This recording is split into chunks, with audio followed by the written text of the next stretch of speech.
Hello everybody, welcome to this YouTube session. I know you all are very excitedly looking forward to the big shake-up the Department of Home Affairs has announced recently. Now there is this huge news about the net migration being reduced. So when you hear something like that, the first reaction is that, oh my God, are they going to cut down on skilled migration? The answer to that is a big no. Because when we talk about net migration, we are also talking about students and temporary migrants that are in Australia. So basically, the news is going to tighten around the students, international students. I think there are currently around 650,000 students in Australia. So many of these students didn't have the kind of English requirements that Australia expects, or they were or are studying in colleges which are not considered to be very competitive. Many temporary workers or students have used these visas as backdoor entries, and they're pushing for migration or permanent residence there. And most importantly, a lot of them are into visa hopping, which the Australian Immigration Department wants to put a curb on. But what does this news mean in terms of skilled migrants? So for skilled migration, it's absolute great news.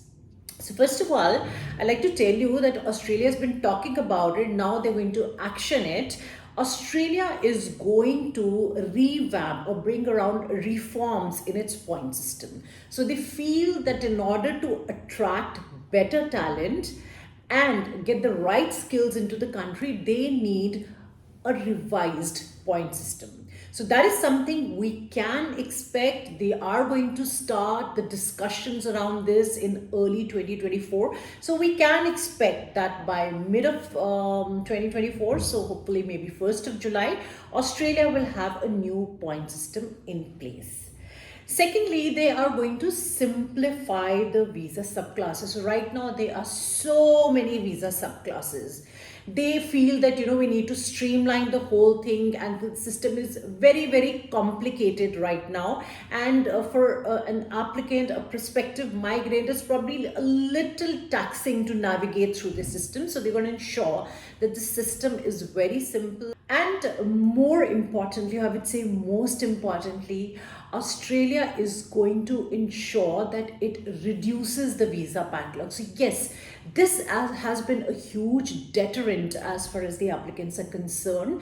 They are really bogged down with the long processing time. Now, we have seen some shift, some change in the timeline recently. For example, the 491 visa, which was at 22 months for 90% of the applications, was brought down to 17 months and is now currently at 12 months. And we expect it to reduce further. That is, we expect the 491 visa to take lesser time in order to be finalized.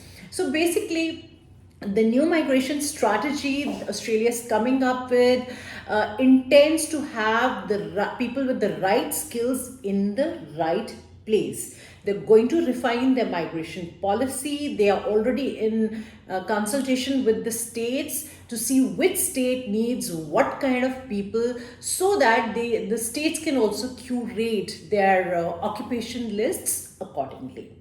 And of course, there is going to be a change in the occupation list in 2024. Now, this also brings me to address that a lot of people had expressed their disappointment with the limited quota that the states had been given this year.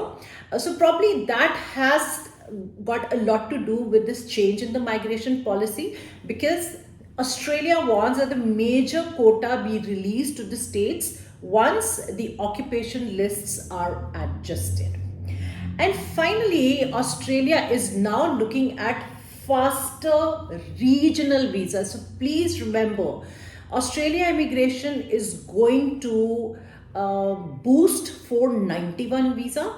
They're going to make sure that more people are eligible for 494 or any other regional visa for that matter. And this visa, any regional visa, is prioritize you get that visa in a very limited time so that the regional shortages of each state are immediately addressed. Now, after this, I'd like to also tell you that once they reshape their migration policy, they are going to cut down on a lot of visa subclasses and they're going to bring out a new skills in demand visa, which are going to have three components basically. So, first one would be a category called specialist skills, and the second category would be a core skills pathway, and the third category will be the essential skills pathway. So what kind of occupations these pathways are going to have, I will be discussing that with you in the subsequent videos. And finally, another interesting revelation, they're also going to make a WHM, the working holiday maker visa, more accessible. Right now, India is not included in the list of eligible countries for the working holiday maker visa for Australia. But as you do know that Australia and India did sign a memorandum, and under the MATES, they are going to make these visas for young people, which I think will be the WHM or another visa, which falls under MATES, MATES. And there are going to be 3,000 visas allocated to Indians per year under this. And this new visa will be rolled out very, very soon.